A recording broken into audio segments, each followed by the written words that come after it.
Inspired by Marshall's efforts. Two-thirds so far. You're really pushing that front pack in the second race. Have you thought about where you can improve yourself for this final one? Yeah, absolutely. I just need to take more of a lunge under brakes, I think, because it's the only way you can pass here. So, I mean, the car had some good speed from about lap 6, so hopefully this race we can get a bit more speed and give it to them. Well, you know what happened last time you took that punt? Yeah, well, anyway, you get that on the big jobs. There's Jim Richards. Had a tough start in the previous race, and he once again will start on that potentially dirty line that Grant spoke about. Marcus Marshall launches off the line. Another brilliant start, and he will lead the field into turn 1. No, Richards wants to argue. Will he have the line into turn 1? There's been a bit of touch and another touch. Richards comes off second best, and that, Cameron McConville, is something you very rarely see from Jim Richards.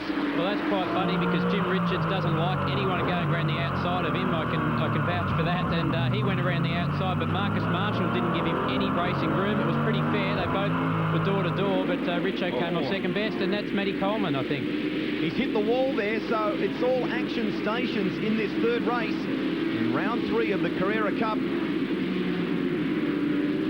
What on earth happened there? Let's see. This is the trackside replay of the start. Jim's on the outside, and he's trying to stay as close to Marcus as he can, but Marcus probably squeezed him there a little bit too much. Jim went up on the ripple strip. That upset the back of the car, so they tried to go through door handle to door handle. Unfortunately, not enough room. This is on board with Tim Lay.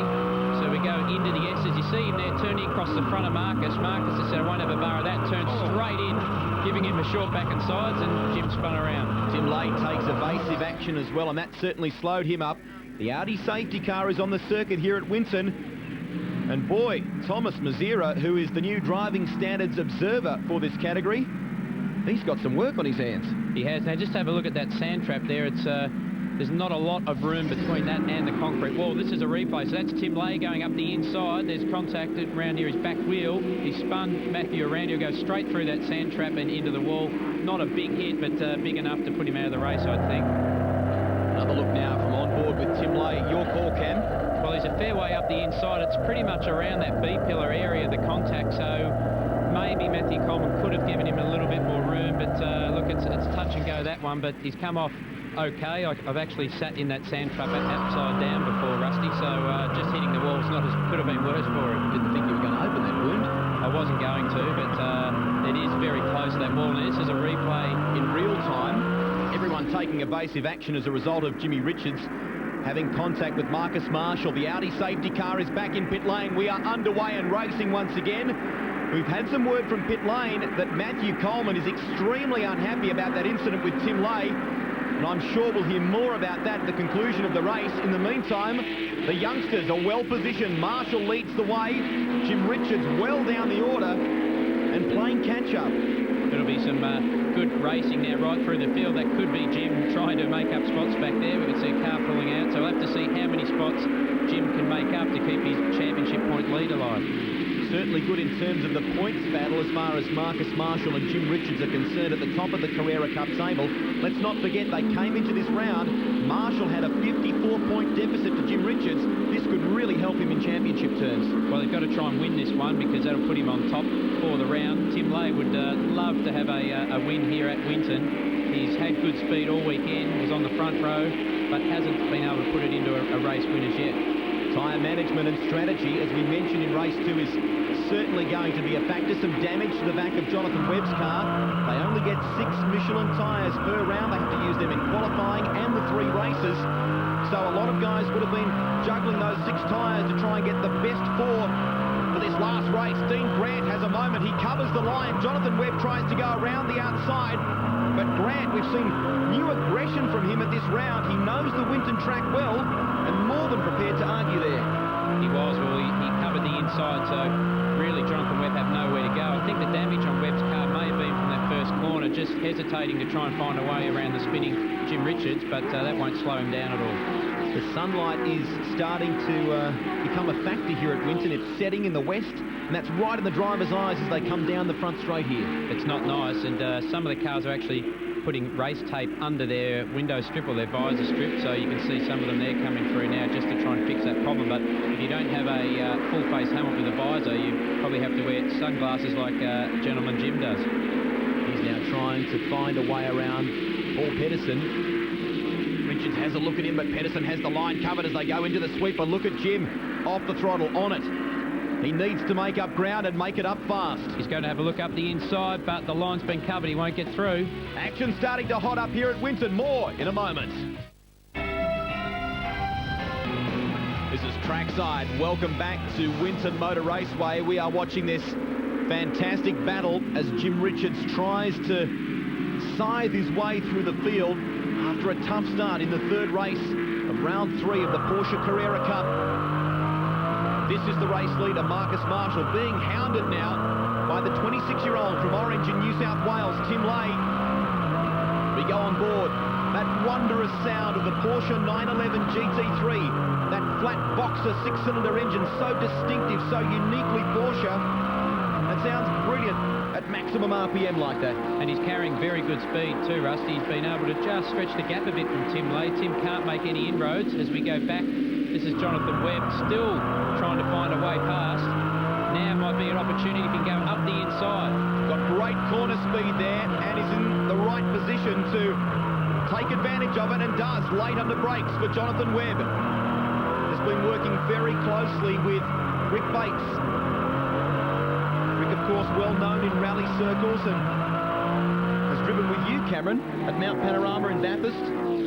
Very experienced driver, Rick. He's driven production cars, he's driven the Dodge Viper, so he has quite a bit of experience in any form of motorsport, really. So it's good to see that he's working with young Jonathan to try and get his speed and also car balance up.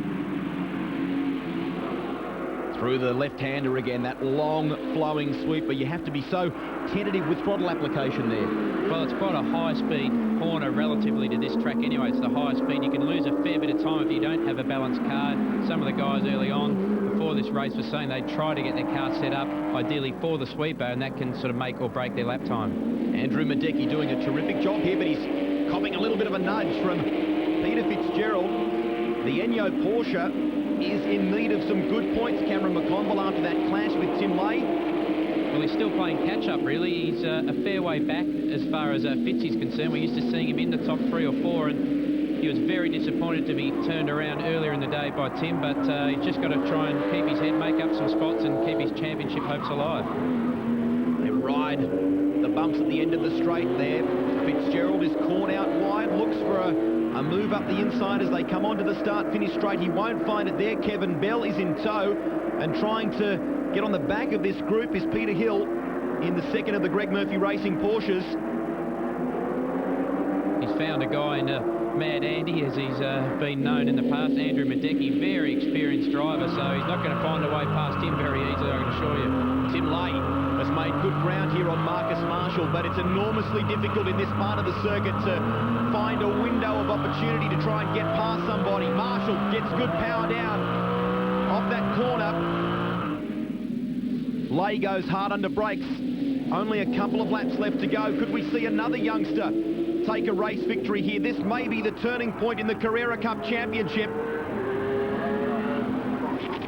Oh, very close under brakes there, and you'll always see a car chasing close under brakes, but as a general rule, it's going to lose a little bit coming off the turns, and that's what's happening to Tim at the moment.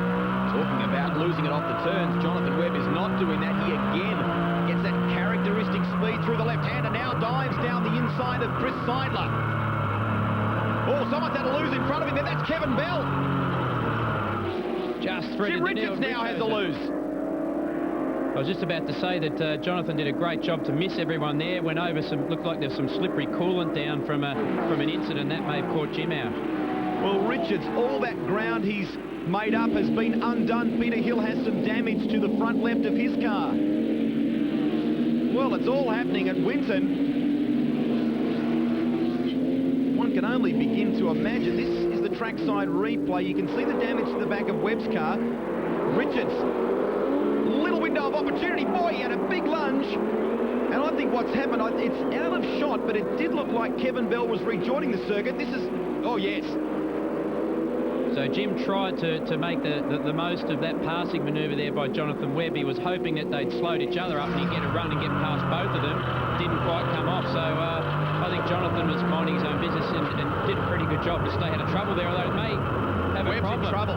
He's got massive dramas here. I'm not sure whether that's a tyre. You can see some rubber and things. I'm not sure whether that's an engine problem or a tyre that's let go. But Jonathan Webb's race is run. Well, unbelievable scenes here at Winton. Should make special mention as well of the efforts of another Aussie, Alex Davison, who's running in the German Carrera Cup. Had a DNF at the last round of the Lausitz ring, but is another driver who's been linked to a possible endurance drive with the V8s at Sandown and Bathurst. Marshall's name has been linked. We know Tim Lay, who you ride with now, has secured a drive with the Lansvale race team. This battle between Madecki and Fitzgerald will continue right to the finish line. Fitzgerald is again on the outside. He's got a better turn of speed there. Can he hold out Madecki into the next right-hander? Marshall, brilliant performance, his second race victory in the category, and he will take the round win. Lay second, Fitzgerald has gotten there. Finally, right around the outside, Rusty, he did demon braking manoeuvre and pulled it off. Incredible stuff, Fitzgerald on the recovery road, but a new man standing on top of the podium, the VIP Pet Foods team, and Marshall wrapped with their first round win. Well, Marcus, not too many people have dished an elbow to Jim Richards, but in the end, you come away with the race win.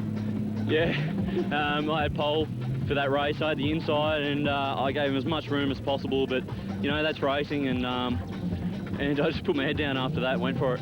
Very much the nature of that part of the track, though, and especially when it's the first turn of the race. Yeah, the amount of controversy has gone over there through the years in that corner, but it's happened again. But you know, I'm happy to finish where I finished, and a win. I'll take it any way I can get it. Well, Michael Barch and the team from Porsche Cars Australia couldn't ask for anything better in championship terms. We head to Darwin. Look at that. Richards and Marshall equal leaders on 480 points. Fitzgerald and Lay also in a good battle. Grant?